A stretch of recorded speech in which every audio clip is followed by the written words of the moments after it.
one-on-one with Mary Trump, the president's niece. Inside the family, was he known as the smart one? No, not at all. How was he regarded in your experience when he wasn't around, I guess, more often than when he was? You know, growing up, it's very difficult to gauge things like that because, it's my dad, it's my aunts, my uncles, my grandparents. So there wouldn't have been any discussion along those lines when I was a kid. What I did know with absolute certainty was that he was absolutely the preferred child. And because of that, and because of how he was presented to the world and within the family, it was very easy to believe that he was incredibly successful on his own. So it wasn't until much later that I was able to tease out the truth of, the fact that he really had been supported by my grandfather throughout. You answered quickly when I said, was he known as the smart one? You said no. Why such a quick assessment? Well, he hasn't changed much. And I think, if we only knew him now and extrapolated backwards, it would be pretty obvious. He's not intellectual. He doesn't seem to have any interest in learning. He has no intellectual curiosity. And being well-educated does not make you well-informed. And when you were a kid and growing up, what do you remember about him in terms of bearing and how he was with you and others? He was supremely confident. He didn't have any reason not to be, really. He could be dismissive, he wasn't very interested in hanging out with us a lot. We would play ball in the backyard once in a while, but he had other more important things to attend to. I mean, we got along, and he wouldn't have hired me to write his book if he had hated me or thought badly of him. So, but I think it is fair to say that we didn't really spend time together until I was working for him when I was in my 20s. A couple of things that jumped out at me looking the book. It always matters to me how somebody begins a book, not with their material, but often what they have in a preface and a quote or something that suggests direction. You have a quote from Les Mis about when a soul is in darkness, sin may come, but the problem isn't the person who sins, it's the person who created the darkness. Yeah. What does that quote mean to you in the context of you and writing this book? Well, I think the reason I decided to use that quote ultimately was because it worked on two very important levels that fit in really nicely with what I was trying to convey in the book.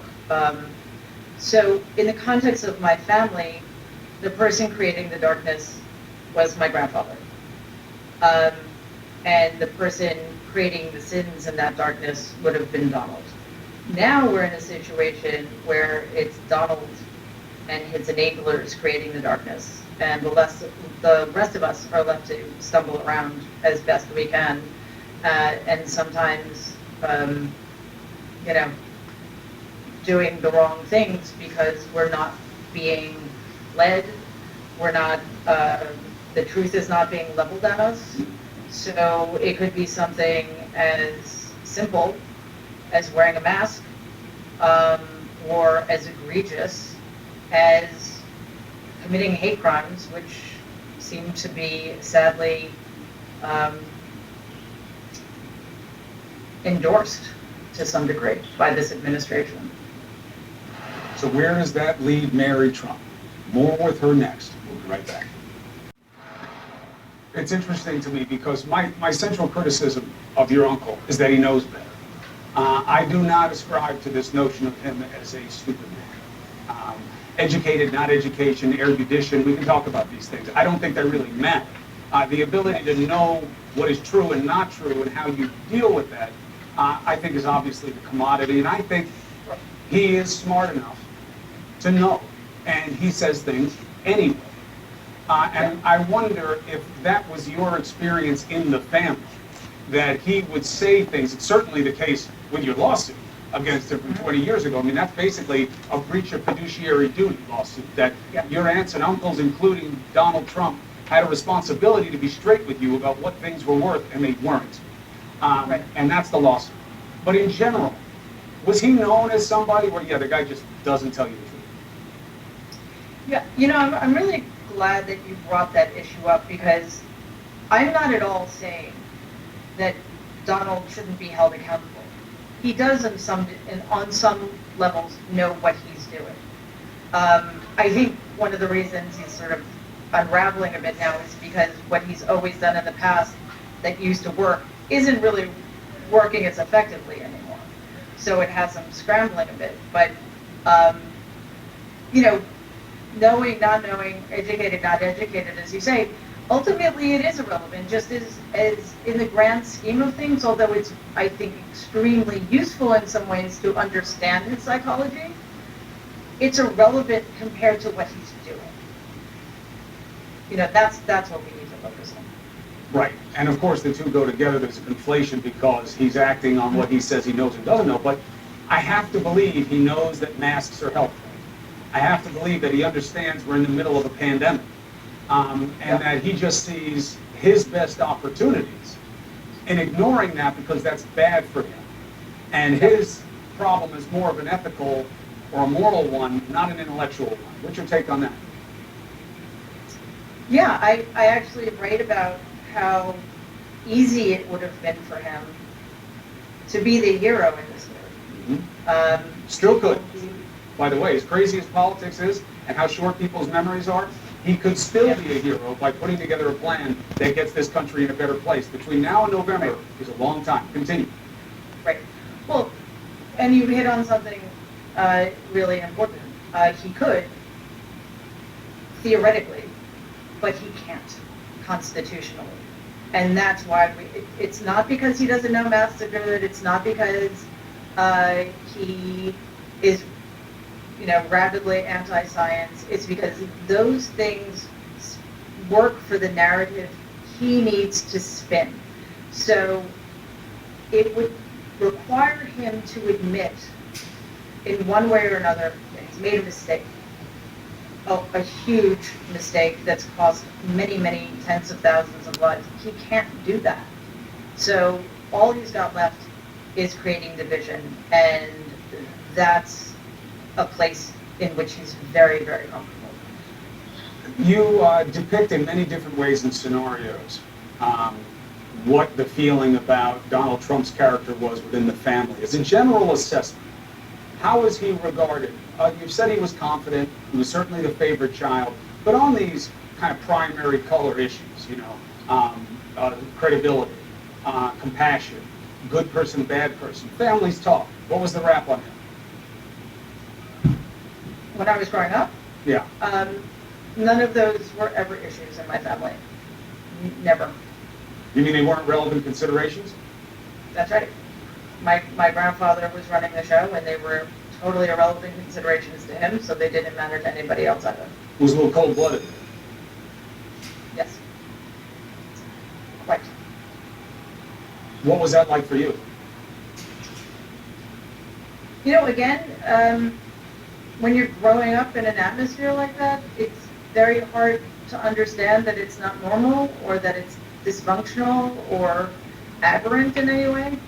So, I wouldn't have thought anything of it necessarily, but on the other hand, I did witness particularly how it affected my dad. And even though I didn't understand it at the time, I certainly understand it now. And being in a family that did not value the things we were just talking about, and also not being able to subscribe to them, not being able to be the killer, not being able to be the person who is uncaring or unflinching. It was brutal. Your father passed at a young age, 42, I believe, yes? And Yes. the president has referred to him having struggles. He usually talks to it about in terms of alcohol. Did he have a compassionate relationship with your father in terms of his addiction? No. No, he wouldn't have. My dad's alcoholism, which, has a very, very significant genetic component, and it's a disease, was looked upon as a weakness and a moral failing, a failure of character. So no, there was no compassion. Did they have a close relationship ever in your life? No, and part of that is the age difference. They were 7.5 years apart. I know that doesn't always mean that brothers can't be close, but they were really living very different lives. By the time when Donald was in high school, my dad was married already with kids, and when Donald was in college, my dad was flying. So, their paths crossed certainly, but I wouldn't say they were close. I'm not entirely sure Donald's capable of being truly emotionally close with anybody. Two criteria questions in terms of why you approach this the way you do. Do the president and people around him have a pretty straight line analysis on you, which is she's out to get him, she's never liked him, she's the oddball in the family, and this is about bitterness, she's upset about her dad and what happened with the lawsuit. Are those fair criticisms, that you don't like Donald Trump for reasons that are personal to you, and you are projecting them onto him as a president? No. Am I upset with how my dad was treated in the family? Of course. I mean, I was 16 when he died, and nobody in the family made an effort to compensate for that in any way. So that was hard. I'm not entirely sure one wouldn't be upset that, her uncles and aunts, who were also her trustees, misrepresented things. So, the financial arrangement we reached was essentially fraudulent. I think anybody would be upset about that. But as I said, this is not a vendetta, this is not revenge, this is not a settling of scores. If Donald had continued to be a private citizen, we wouldn't be having this conversation.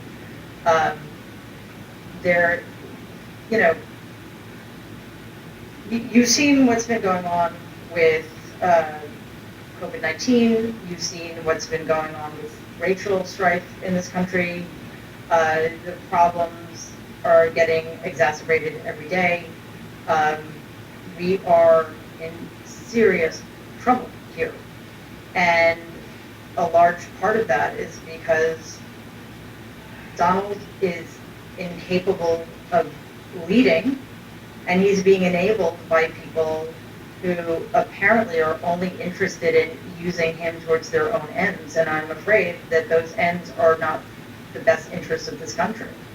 One of the things that is most interesting to me about you as the writer is, of course, everybody will seize upon the fact that you're family and that you know this man. And yes, that's interesting to me. But more interesting to me is that you are a family, you know this man, and you are a clinician. I get suggestions all the time from people who are in the therapeutic community, they're psychologists, they're really well pedigreed people. I never have them come on the show and talk about the president because they don't know him. They don't have access to him. They don't have access to people around him. They'd be purely speculating. You're different. You're a clinician who actually knows the person that we're talking about. When you look at him through that lens of psychology and how you would frame this individual, what would that diagnosis be? What would that insight be? How would you describe him in psychological terms? I don't directly diagnose him in the book because, as I said earlier, there is a point at which it's irrelevant. We need to deal with the problems that are being caused by his behaviors. Yes, except one thing, Mary. I agree with you. You're making a larger, more virtuous point than I am. Yes. But I'm thinking politics, and Sure. you're thinking humanity. In politics, understanding a person is fundamental to a voter. They will go over to feel over fact 9 times out of 10. I just like Mary's face better than Cuomo's. I just like the sound of her voice. She just seems smarter than he does.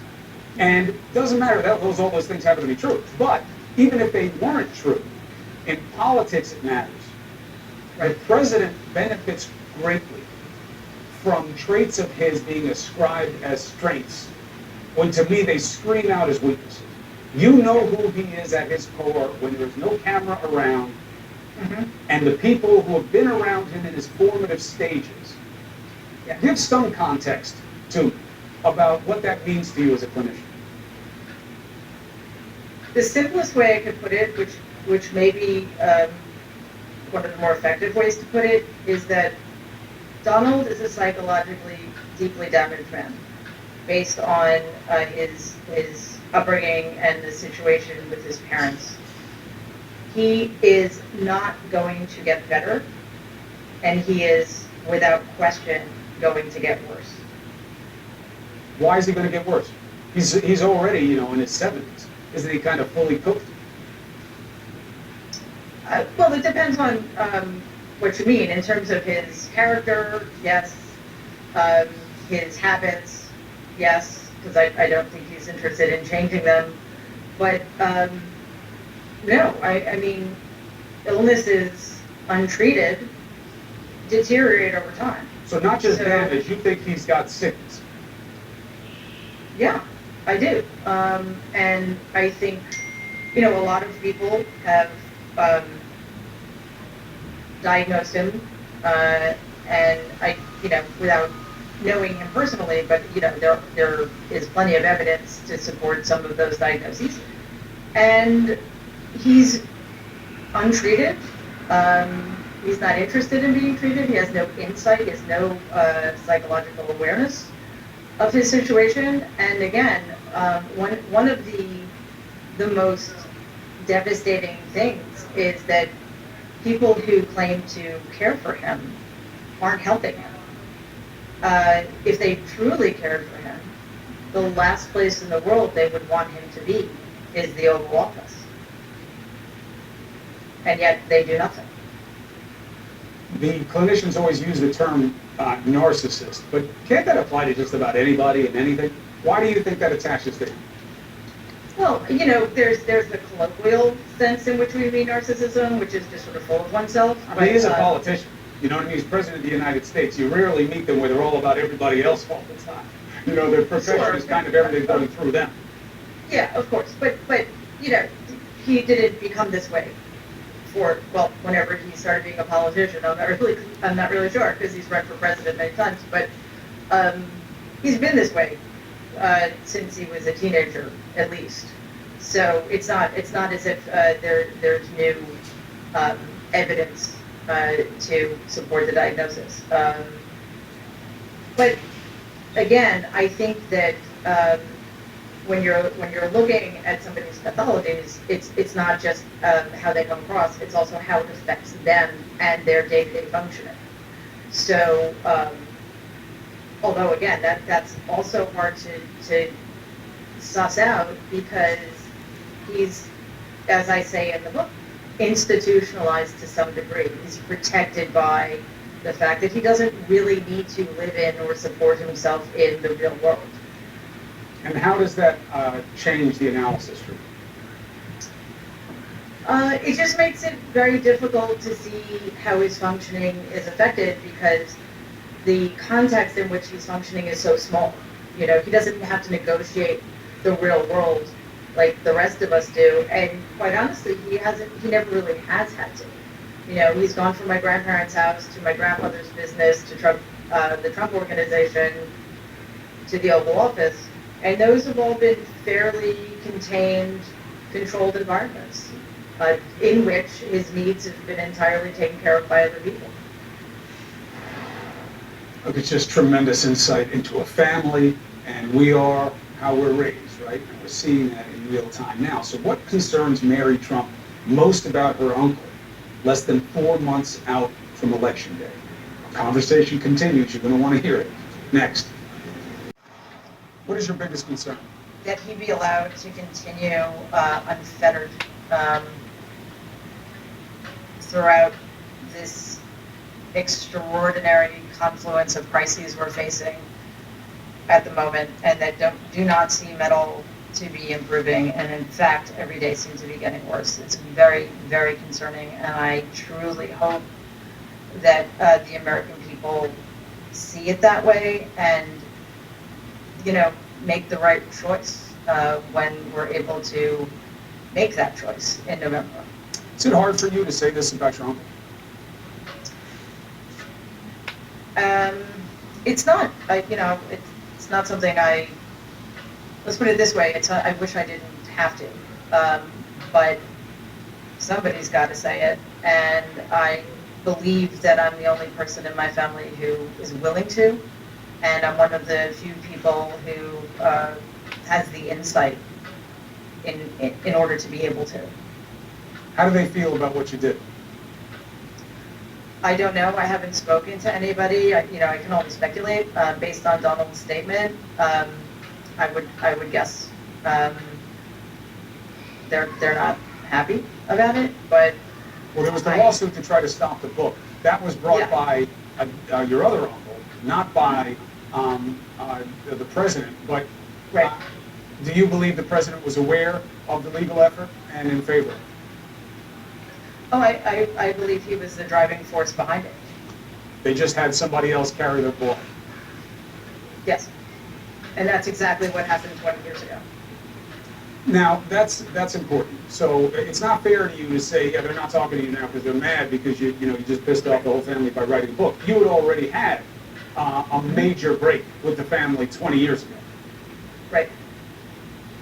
So are you so when you say I'm the only one who would do it, is that because you share an opinion about Donald Trump that the rest of your family doesn't? I think most importantly, it's because I'm not afraid of him, and I don't feel loyalty in a way they may, because I believe that loyalty is a two-way street, and I don't see the benefit in pledging loyalty to somebody who would never pledge loyalty to me. So, I'm unhindered by either of those considerations, but much more importantly, that's not enough of a reason to be doing this. It simply means that I'm free to. The reason to do it is because of the incredible, seemingly out of control crisis we're in the midst of. Why did you do it when he was running?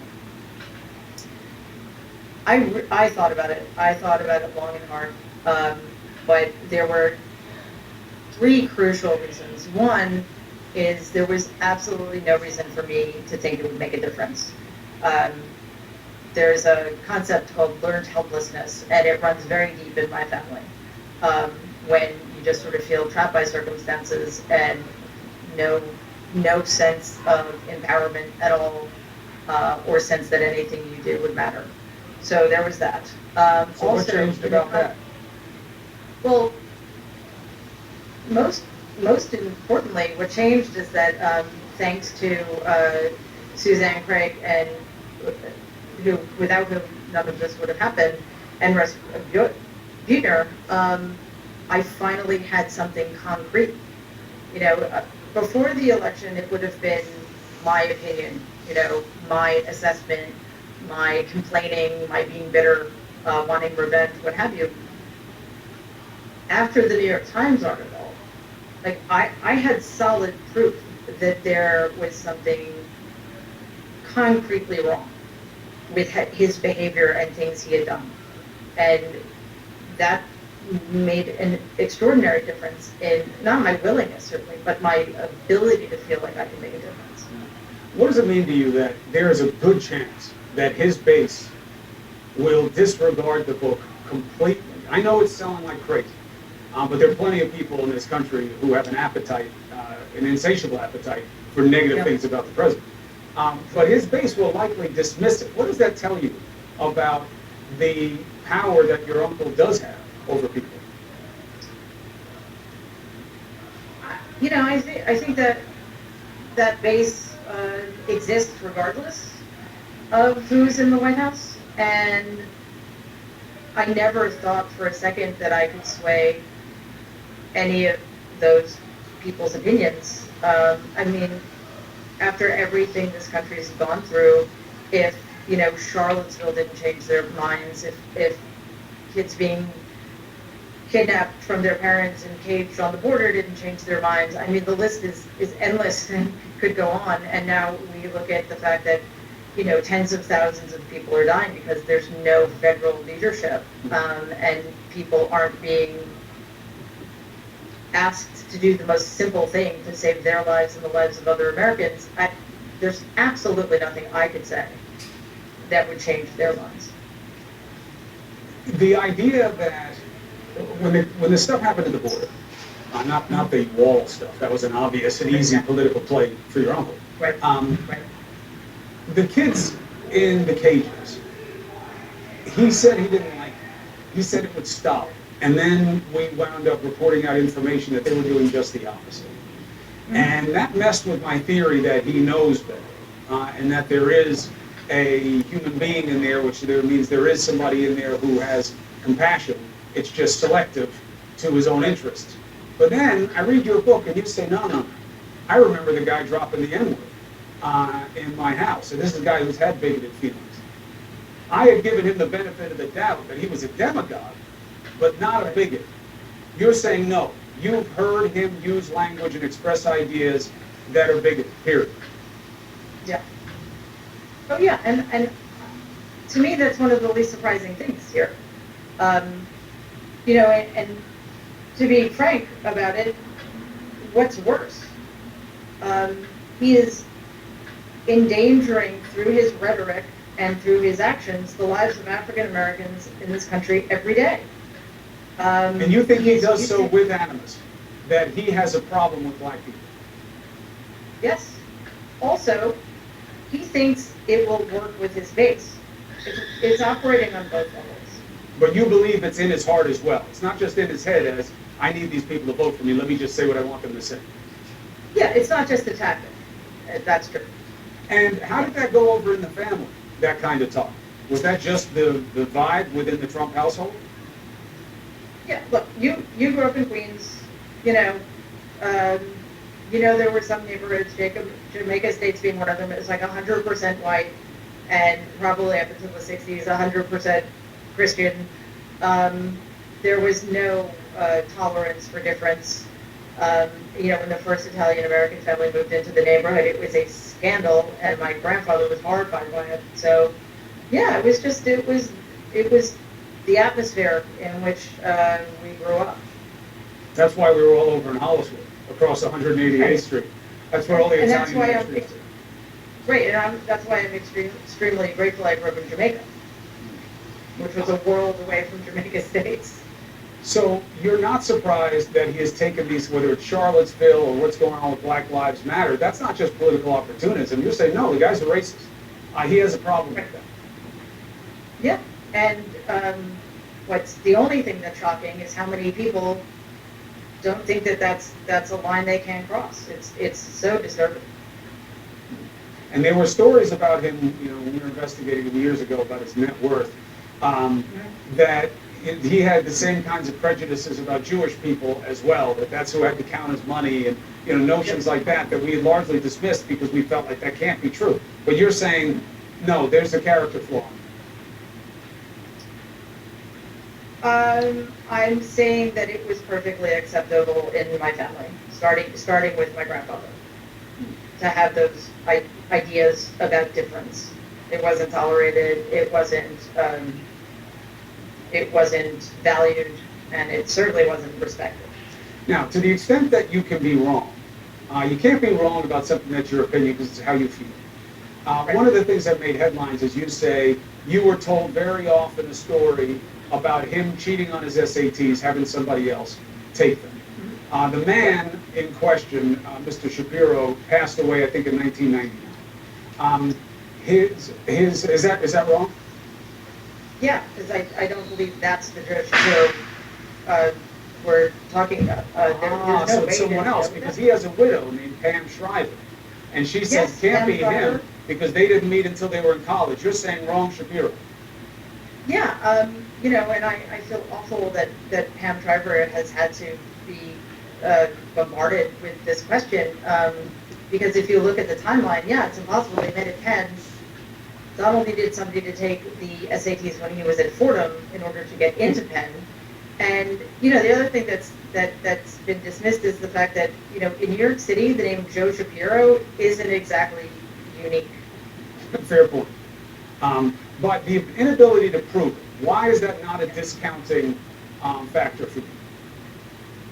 Well, it was a story I've been told, and like any other family, stories are passed down, and that's why, even though I wasn't there at the time, I can vouch for it because I trust my source, who was somebody close to Donald, and I have no reason to make that story up. The book would have been just fine without it, but it does speak to his character, and that this has been part of his character all along, or at least since he was a teenager.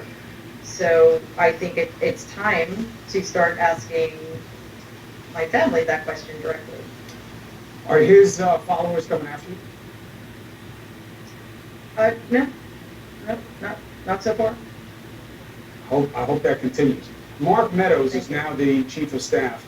He was a longtime congressman, obviously. He says, the racist thing? Nah, can't be. I've been around him for years. I've never heard him use that language. Your response? That's so unlikely that I find it difficult to take at face value.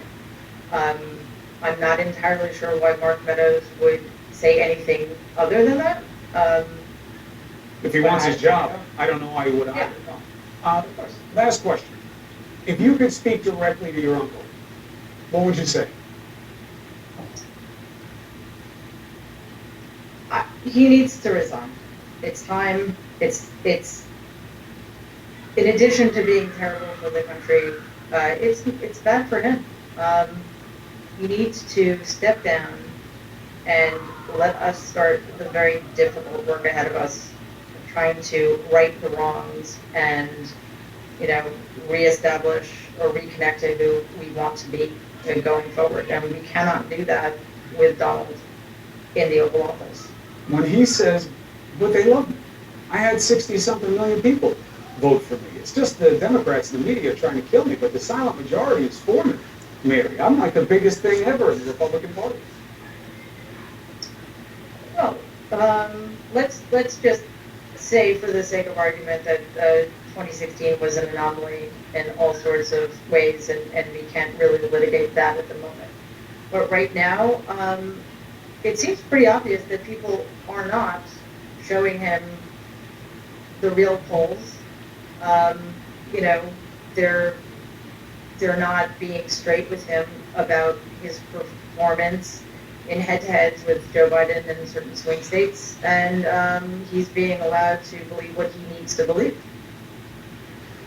Mary Trump, I have to say that this is everything about this administration has been highly unorthodox. And the kind of insight coming from somebody who does the kind of work you do about the character and nature of the President of the United States is truly a unique offer. I appreciate you doing it. I'm sure that this isn't easy. I'm sure it's not going to be easy going forward. But I appreciate you taking the time to discuss your experience and your book with us. Chris, thank you so much. This was really great. Thank you. Remarkably candid Mary Trump, who just has a very tough basis of experience to match. And there may be more insight into the president's psyche tonight from something that's just happened inside the walls of the White House. Just when you think you've seen everything. Wait until you see this. Next.